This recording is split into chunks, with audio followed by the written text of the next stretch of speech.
This is a session that will be a conversation where we're going to be discussing women's rights in Iran for the next 30 minutes. In light of the Nobel Prize awarded to the imprisoned Narges Mohammadi in late 2023, we have here with us her husband, the journalist and activist Taghi Rahmani, and we're going to be discussing the Future for Iranian Women movement in 2024. I want to give you a little bit more information because this conversation will be very different and very special. Taghi Rahmani is a former political prisoner. He spent 14 years in jail. This is the longest for Iranian journalists. He is a censored journalist who's been fighting ever since and not stopping. He's now based in Paris with the family, and we also have this great luck here to have with us the lawyer representing the family and a family friend, Shirin Ardakani, who is on stage, and Shirin will be helping us with the translation. This will not be the simultaneous translation, this will be consecutive translation. We'll be taking some pause in our time also to understand, and Shirin would help us to facilitate this conversation and to make sure that it works at the best possible way, because this is the subject where we want to take our time and also focus on the importance of it. Thank you so very much for being. Thank you. Let me ask you for the first question. Following the events of 22 and 23, what is the current status of the Women Life Freedom Movement today? الان داری میپرسه که خب بعد از این جنبش زن زندگی آزادی الان چه صورتی فیگور گرفته؟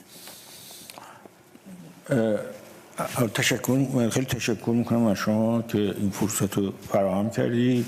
First of all, I'm really glad to be here, and many thanks for this very great invitation. برای اینکه یه مقدار خوب توضیح بدم از وضع زنان ایران، این جواب سوالی خود مفصله. This is a very important question, women's rights in Iran, and I will take my time to explain this. حکومت ایران بر اساس تبعیض بنا شده و این تبعیض در قانون اساسی جمهوری اسلامی نهادینه شده. ما سه تا تبعیض بزرگ در جمهوری اسلامی داریم. یکی ظلم صنفیه، یکی ستم فرهنگی و مذهبیه و یکی تبعیض جنسیتیه که زنان رو مورد هدف قرار میده. You know, the political system in Iran is built on discrimination. The constitution of the Islamic Republic of Iran justifies discrimination, which includes class oppression, cultural and religious tyranny, and gender-based discrimination against women. And I will focus on the issue of women especially. در اینجا من به مسئله زنان میپردازم. در کشوری که تعداد دانشجویان دختر از دانشجویان پسر بیشتره، در کشوری که از 22 میلیون سرپرست خانوار 3 میلیونش زنه، در کشوری که به لحاظ اجتماعی زنان مهر لیاقت خودشون در امور مختلف به شکل چهره‌های فعال در مشاغل نشان دادن. This is a country where the number of female university students surpasses that of males, and approximately 3 million women are the breadwinner of head of household. So the women have a strong social and economic presence everywhere in the Iranian society and have fought to demonstrate their capabilities at every level of society. جمهوری اسلامی تبعیض همه جانبه به زنان اعمال میکنه. تبعیض الان تبدیل به ستیز شده، یعنی با زنان و جامعه در حالت جنگه. این تبعیض آشکاری که جمهوری اسلامی بر زنان ایران اعمال میکنه، قانون اساسی جمهوری اسلامی، قانون مجازات جمهوری اسلامی، قوانین مدنی که توش نهادینه شده رو به چالش گرفته. Yet the Islamic Republic imposed a set of wide-ranging discriminatory written and unwritten rules against Iranian women. Much of it are the host of hidden bases, and in many other cases, an open warfare against them. As I mentioned, it starts from the discrimination that is in the constitution of Iran and in the Islamic penal code. So it's the main issue of Iranian female is the Islamic law, actually. همه جای این جامعه عرصه این چالشه. در ادارات دولتی، در مشاغل آنلاین، همه جا زنان حضور محسوسی از لحاظ مدیریتی از خودشان نشان میدن و طبیعتاً وقتی این اتفاق میفته باید قوانین نرمش ایجاد کنن، کوتاه بیان، ولی برعکس جمهوری اسلامی بر اصرار داره بر فشار بیشتر و ستیز بر زنان و فشار جنسیتی و این عدالت جنسی بهش میگه عدالت جنسیتی و رهبری جمهوری اسلامی برابری جنسیتی قبول نداره به اسم عدالت جنسیتی تبعیض اعمال میکنه. The very presence of women in public and private sectors, in cultural and social spheres, is a real challenge to this system of gender-based oppression. In response to this presence, governments insist on stricter enforcement of their Islamic law, leading to hostility against women in every aspect of their life, their daily life.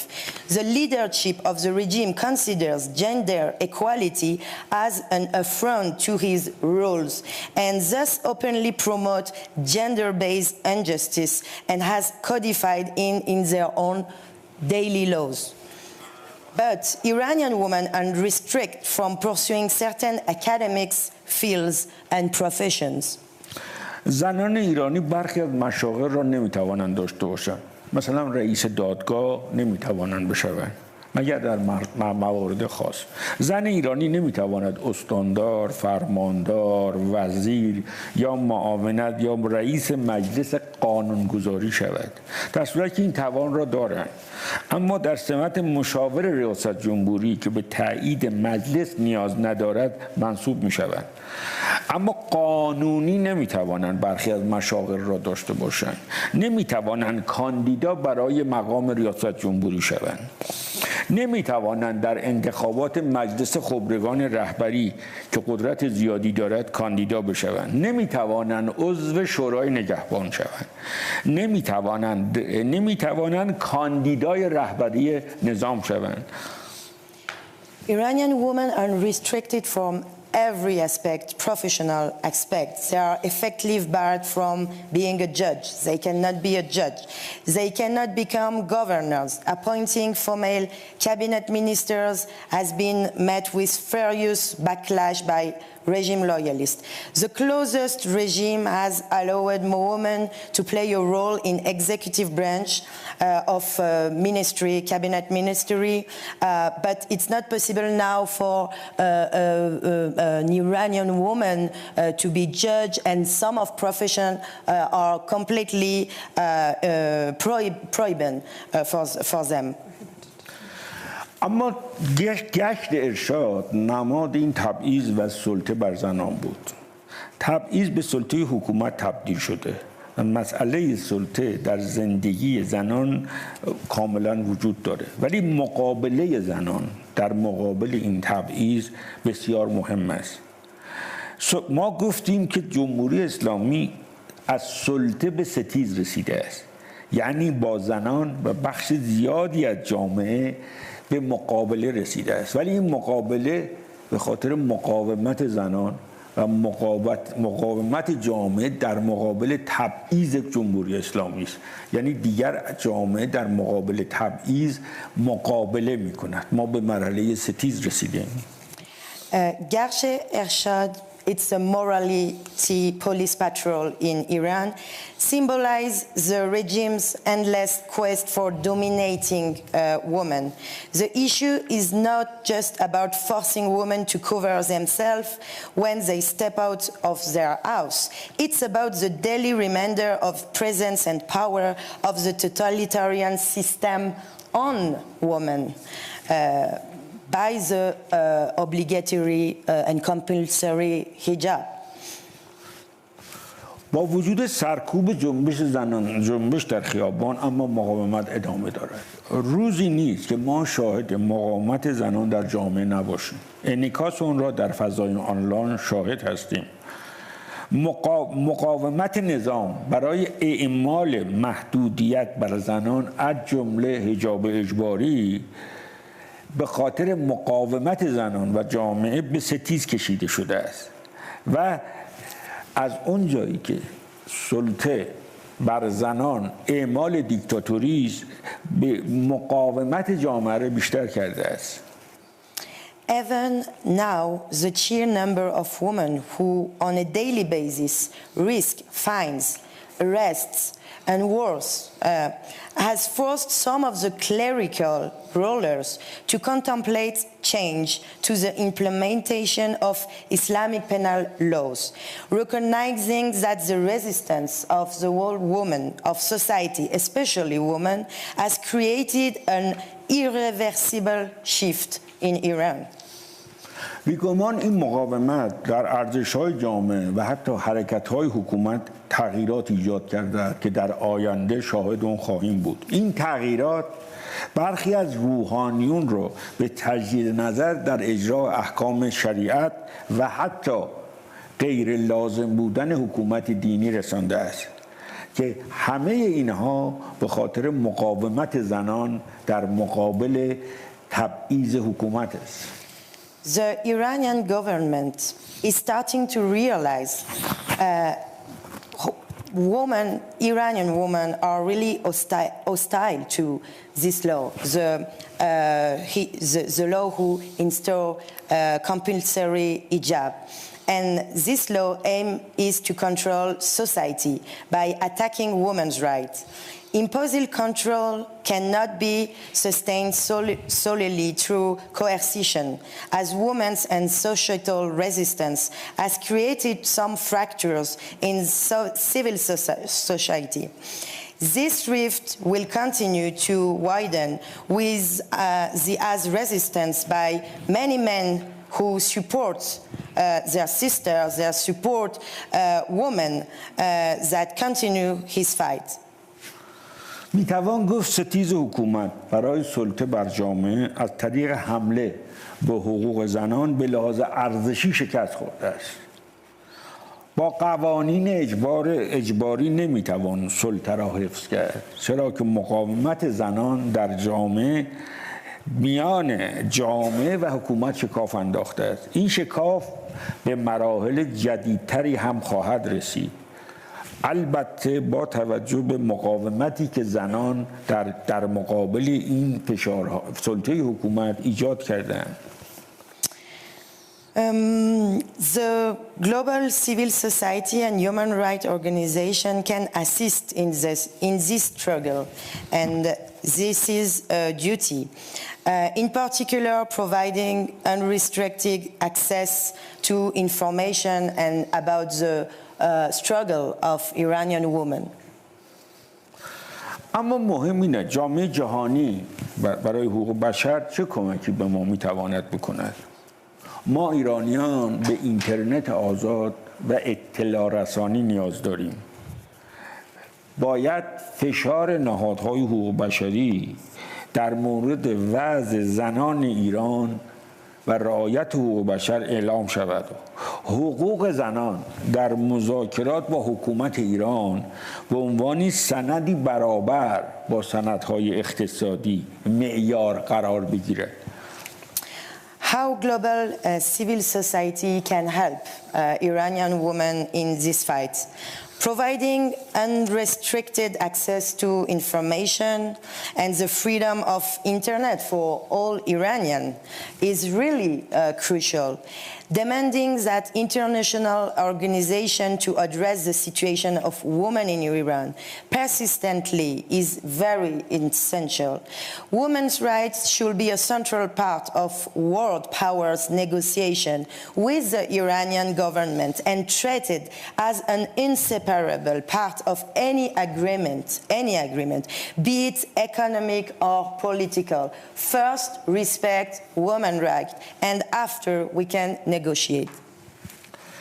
جامعه مدنی در غرب باید به دولت‌های غربی فشار بیارند که اجازه ندهند که زنان برای پوشش اختیاری مجازات شوند و در مقابل این مجازات‌ها با ابزار لازم بیستند. جامعه مدنی و نهادهای حقوق بشری به تقویت نهادهای زنان در ایران بپردازند و اما به مجازات‌های بی برنامه نظام جمهوری منجر به تقویت نهادهای مدنی در ایران صرفاً نمی‌شود.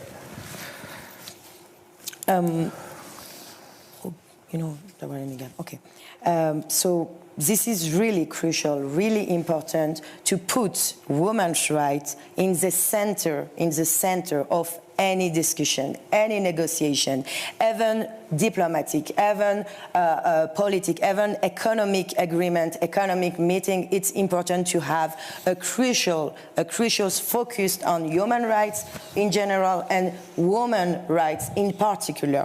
It's the start of every discussion everywhere. برای آزادی زندانیان و زندانیان زن در ایران تلاش کنیم. امروز یکی از کانون‌های مقاومت زنان و بند زندانیان زنان اوین است. برای آزادی آنان تلاش کنیم. فراموش نکنیم نظام تبعیض جنسیتی به سلطه و به ستیز با زنان رسیده است. این نشان می‌دهد در جامعه ما مقاومت در مقابل این ستیز وجود دارد. More efforts should be made for the freedom of female prisoners in Iran, with a current focus on the worst of political prison in Iran, the Evin prison women's ward, which has turned into a center of women's resistance. And we all know that Narges Mohammadi now is currently in the Evin prisons, but she's not the only political prisoner. She has a lot of activists with her, unfortunately. ببخشید که این جواب سوالی خود طولانی شد، ولی به نظر من باید برای تشریح موقعیت زنان ایران بهش I'm so sorry to be long, but it was really important for me to say what I want to say, and sorry about that. I would like to ask you, with the recent events with the two journalists, Nilufar Hamidi and Narges Mohammadi, they were recently temporarily released on bail after being imprisoned in Iran following their coverage only of the 2022 death of Mahsa Amini, according to obviously the accusations that they've heard of themselves. Given this temporary release now recently, what that means for the movement? این خبرنگار، دو تا خبرنگار زن که شجاعانه 17 ماه زندان کشیدن، کار خبرنگاری خودشون انکار نکردن، گفتن ما کار حرفه‌ای خودمون انجام دادیم. Let's just recap the situation of these two journalists. These two journalists endured almost 17 months in prison for being journalists and nothing else. One reported on Mahsa Amini's hospitalization and after her death, sparking nationwide protest in Iran. The other, Nilufar, covered Mahsa's funeral viral, facing months of interrogation, imprisonment, and sham trials. They were recently released from Evin prison on heavy bail, you mentioned it, around $200,000, but they are banned from leaving the country now. ولی مهم این بود که اینا وقتی از زندان در آمدن بیرون به احترام مقاومت زنان ایرانی حجابش از سر برداشتن و با پوشش اختیاری اومدن. این باعث شد قوه قضاییه گفت اینا باید یک هفته بیشتر نمانن و برگردن زندان. و این نشان میده هنوز در جامعه ما در هر روز مقاومت در مقابل حجاب اجباری و سلطه بر زنان ادامه داره. But, you know, the most important is photos of them, these two journalists, when they have been released. A photo of them bravely refusing the compulsory hijab upon leaving the prison. And this photo has been viral. The judiciary reacted very furiously, actually, adding new charges on them and demanding their return to prison in a few days. So this is important to have this picture, this photo in mind. یه نکته هم اضافه کنم، جمهوری اسلامی به هر مخالفش میگه جاسوس اسرائیل و آمریکا و اینا در مقابل این اتهام مقاومت کردن، به هیچ وجه اینو نپذیرفتن. And you know, in the Iranian state of man and mentality, every activist and every journalist, every lawyer could be an enemy of the Iran nation, and to be charged on spying for USA, Israel, or every enemy countries. So everybody can one day be arrested just to have done his job, a journalist, lawyer, or everything. Your wife is the recent Nobel Prize winner. Can you briefly speak on how your wife's contributions have impacted women's rights in Iran? در مورد نرگس محمدی دیگه خب الان نرگس محمدی یه فعال حقوق بشر است.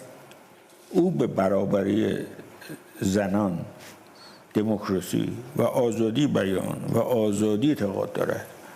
حتی در دیوارهای زندان او ادامه داده است به فعالیتش از طریق بیانیه‌ها و کمپین‌هایی که راه انداخته است.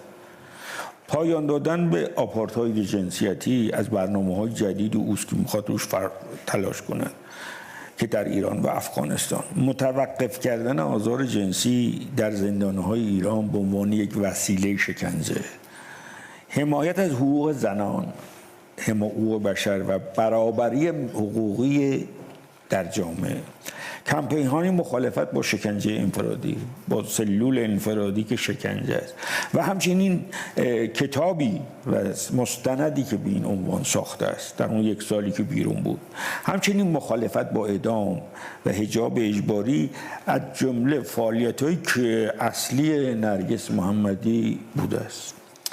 You know, to be clear, my wife, Narges Mohammadi, is first a humanitarian, a human rights activist. So that's why she is now in jail.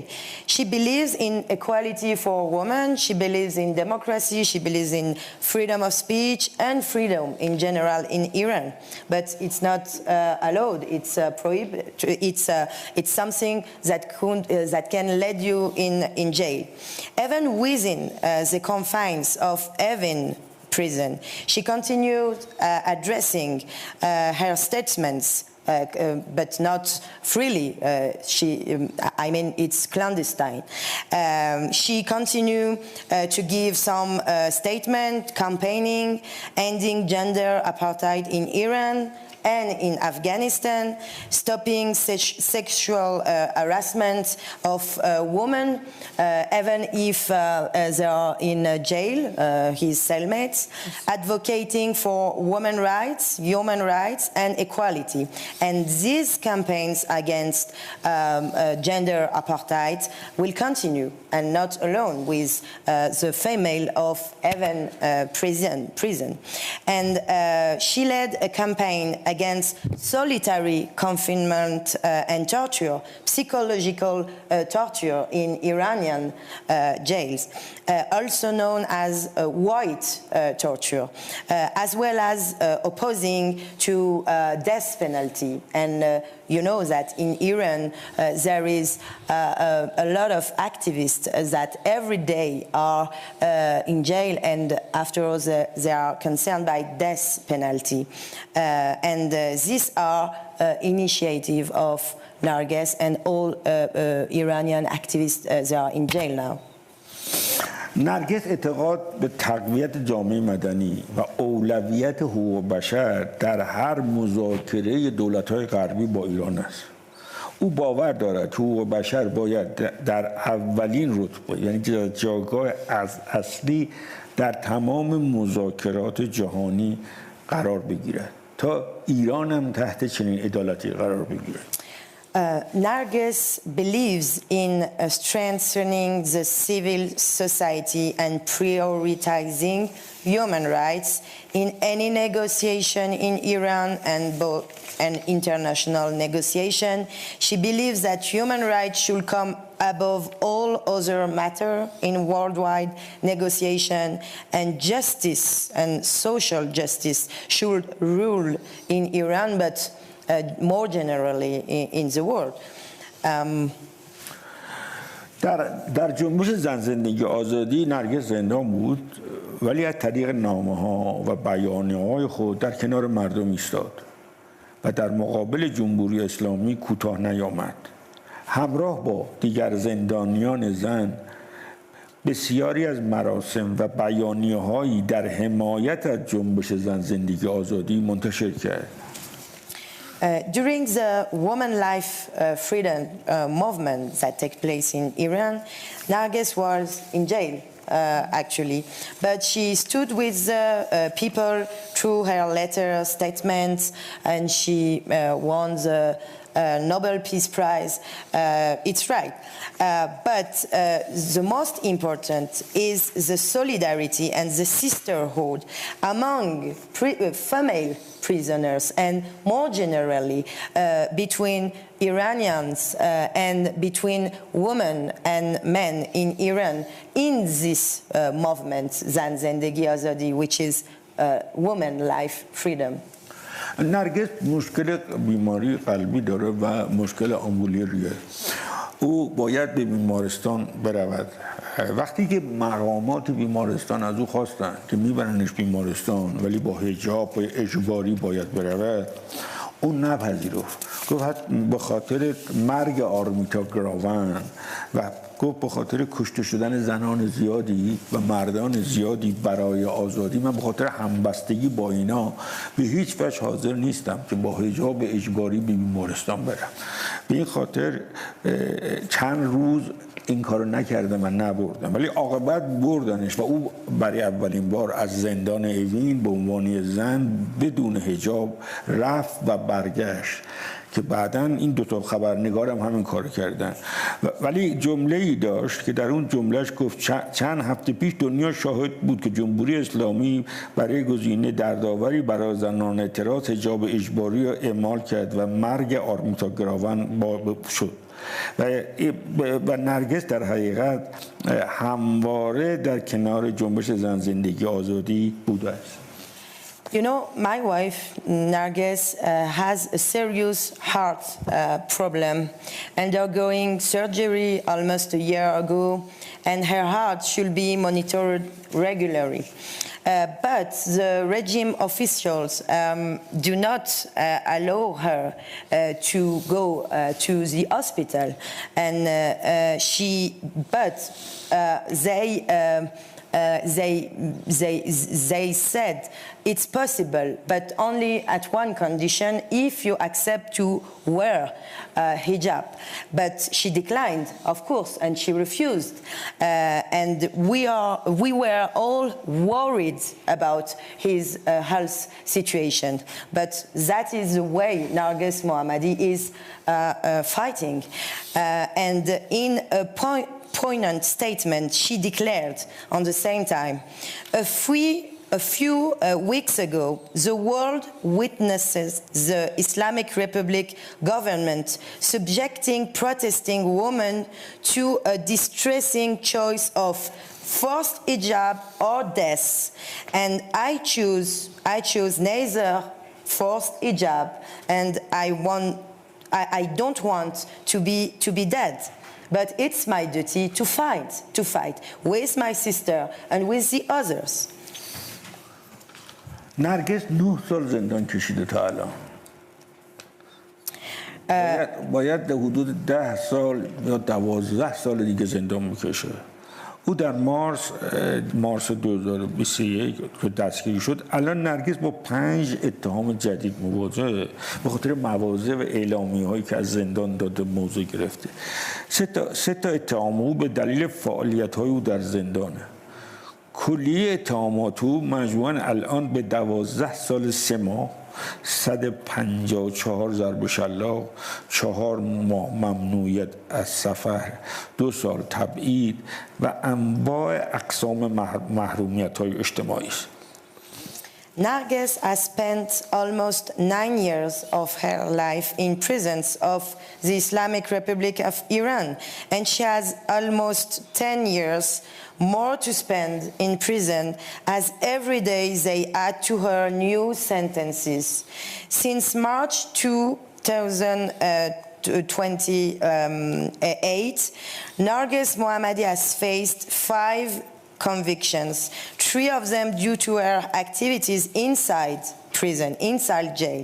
Her total convictions amount to 12 years and 3 months of imprisonment and 155 lashes and 4 months of travel ban from Iran, 2 years of exile and various social and political prohibitions.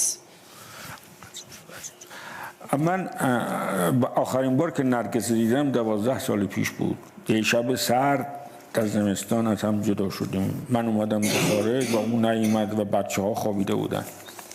الان نرگس 9 ساله که بچه‌ها رو ندیده و تقریبا 2 ساله که صداشون هم نشنیده، چون امکان تماس تلفنی نیست.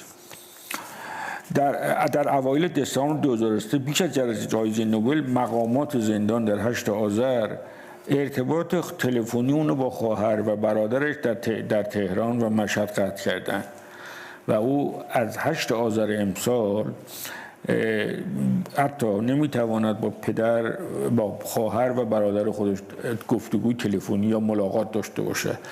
18 زن دیگه هم به خاطر همین موضع‌گیری شامل همین محدودیت هستند. در کل فشار بر زندانیان سیاسی افزایش یافته، به خصوص در بند زنان، ولی مقاومت هم هست. 61 زندانی سیاسی زن در زندان هستند که 4 زن بیش از 70 سال سن دارند. 10 نفر از اونها بیش از 60 سال سن داره. بسیاری از اونها ممنوع ملاقاتند و تماس تلفنی با خانواده‌هاشون محرومند. زیرا که حکومت در مقابل مقاومت نشان می‌دهد، ولی اینا همچنان مقاومت می‌کنند. To conclude, because I need to conclude, I want to say that it had been a long time. I have not seen my wife, 12 years actually. And it's been years since the last time I have met my wife. My children, Ali and Kiana, haven't met their mother for 8 years. They haven't heard her voice for almost 2 years because she cannot speak with the phone. And since the start of December, before the Nobel Peace Prize ceremony, the prison authorities cut her contact telephone completely with outside. Her visitation has been banned, and she cannot call even her father in Iran. Communication has been much more difficult with her after she won the Nobel Peace Prize. But overall, the pressure has increased not only on Narges Mohammadi, on all political prisoners in Iran, and more especially about women's political prisoner alongside her cellmates also. And just to say, 4 women are over 70 years old alongside Narges Mohammadi, and 10 of them, the political prisoners, the female, are over 60, and many of them have been prohibited from making phone calls to their families, as prison authorities employ the tactic of cutting off phone and visitation privilege to any of their family outside.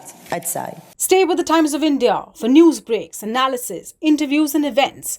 We bring you stories from your neighborhood and from across the globe as well. Subscribe to our YouTube channel. Hit the like button and press the bell icon so you don't miss any of our videos.